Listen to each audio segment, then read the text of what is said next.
We're calling this opening segment Achieving Prosperity, and central to that is jobs.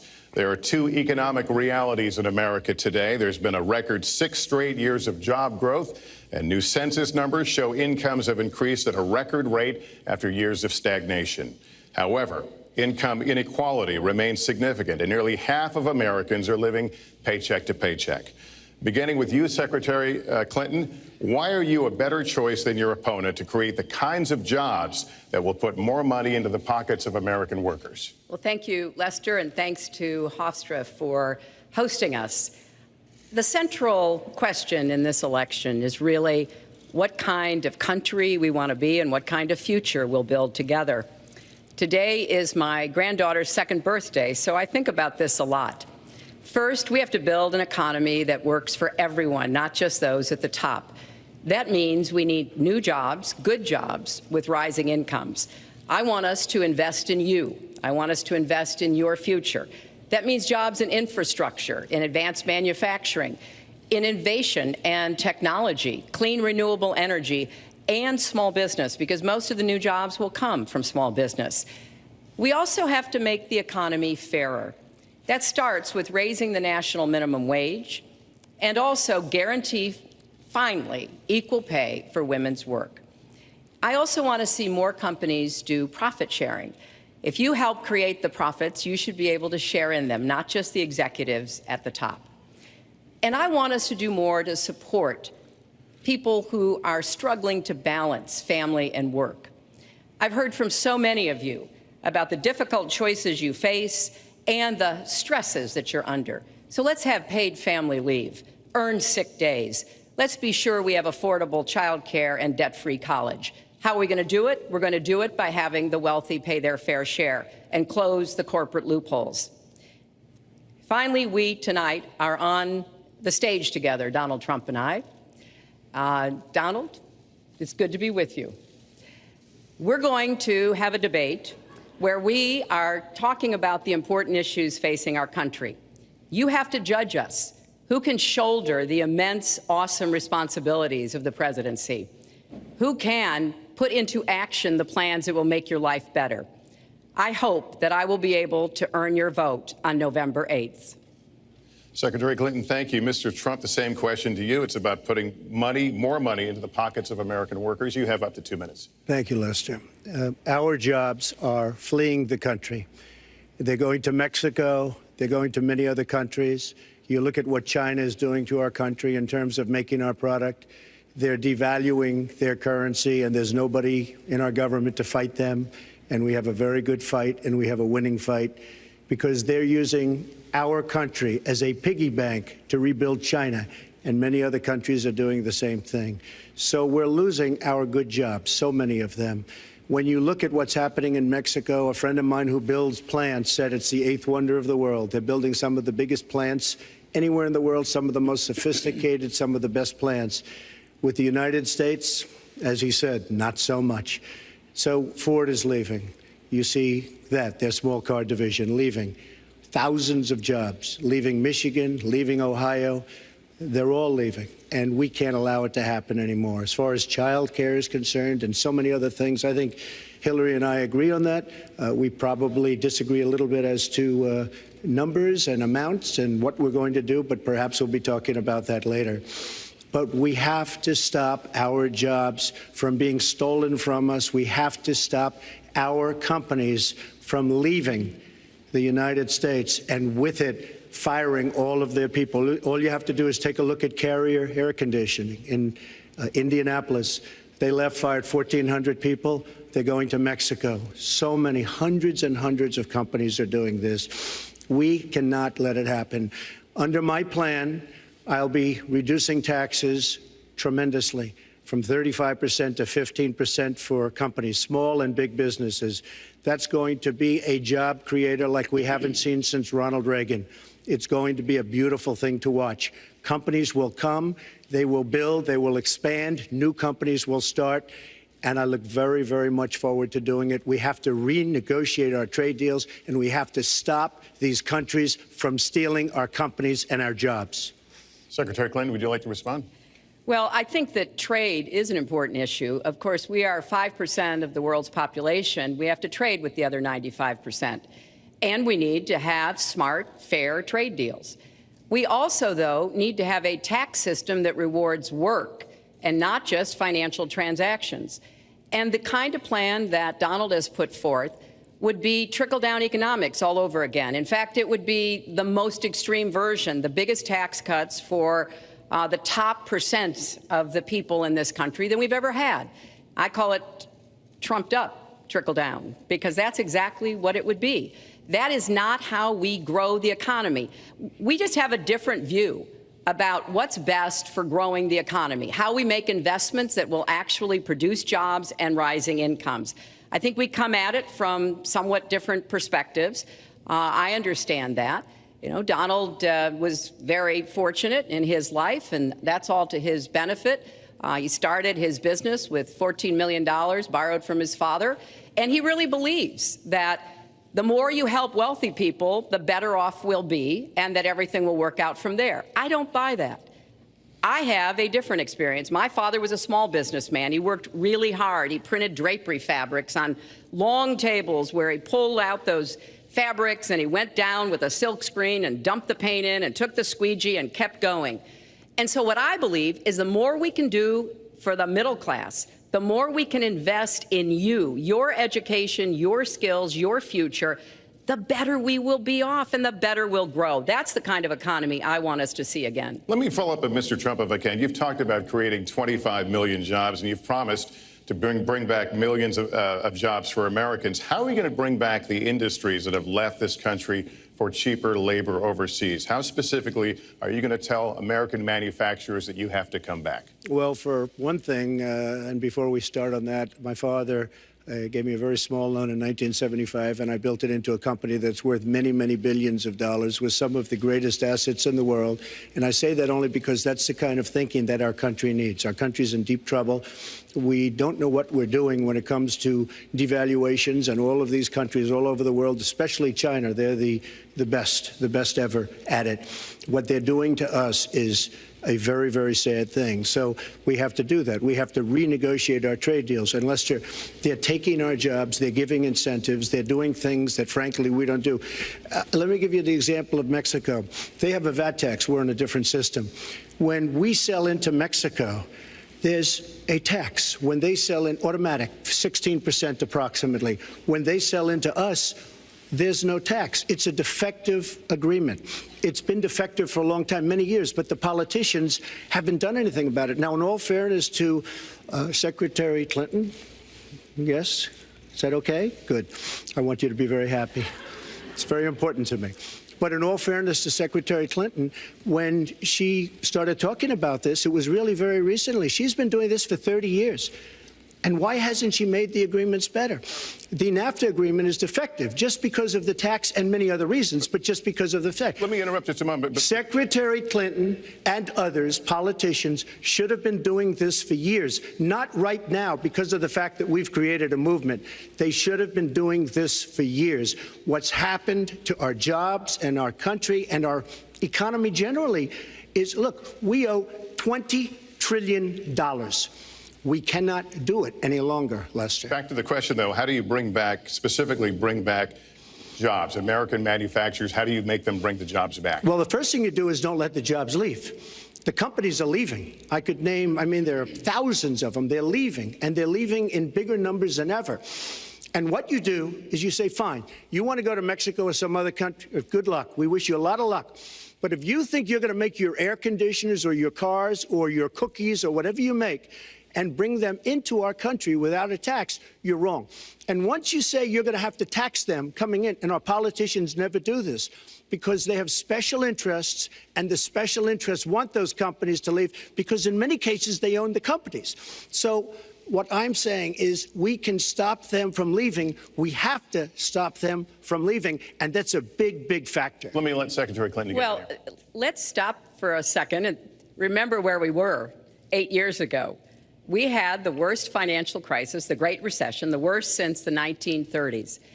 That was in large part because of tax policies that slashed taxes on the wealthy, failed to invest in the middle class, took their eyes off of Wall Street, and created a perfect storm.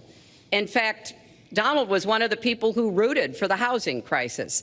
He said back in 2006, gee, I hope it does collapse because then I can go in and buy some and make some money. Well, it did collapse. That's called business, by the way. 9 million people lost their jobs. 5 million people lost their homes, and $13 trillion in family wealth was wiped out. Now, we have come back from that abyss, and it has not been easy. So we're now on the precipice of having a potentially much better economy, but the last thing we need to do is to go back to the policies that failed us in the first place.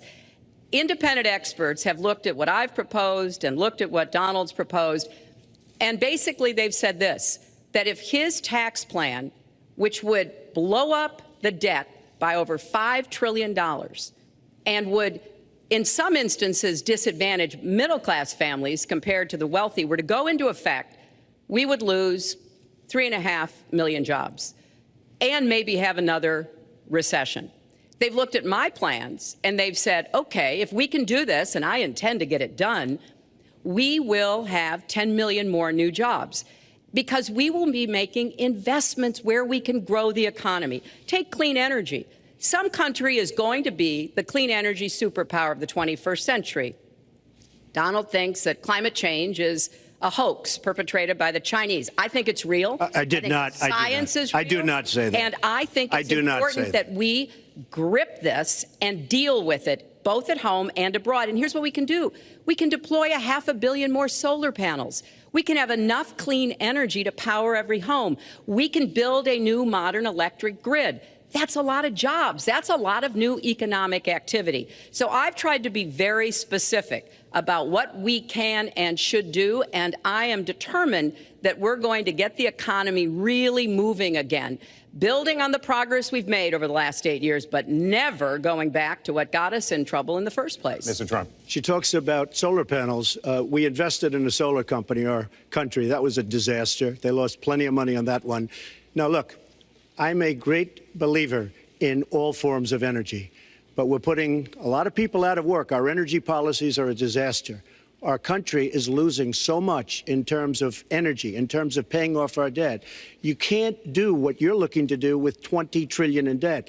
The Obama administration, from the time they've come in, is over 230 years worth of debt, and he's topped it. He's doubled it in a course of almost 8 years, 7.5 years to be semi-exact. So I will tell you this, we have to do a much better job at keeping our jobs, and we have to do a much better job at giving companies incentive to build new companies or to expand, because they're not doing it. And all you have to do is look at Michigan and look at Ohio and look at all of these places where so many of their jobs and their companies are just leaving. They're gone.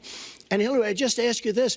You've been doing this for 30 years. Why are you just thinking about these solutions right now? For 30 years you've been doing it, and now you're just starting to think of solutions. Well, actually, I will bring back jobs.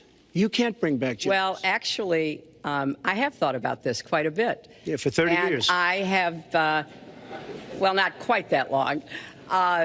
I think my husband did a pretty good job in the 1990s. I think a lot about what worked and how we can make it work again. Well, he approved 3 million NAFTA. New jobs, He approved a balanced NAFTA, budget, which is the single worst trade deal ever approved in this country. Incomes went up for everybody. Manufacturing jobs went up also in the 1990s, if we're actually going to look at the facts.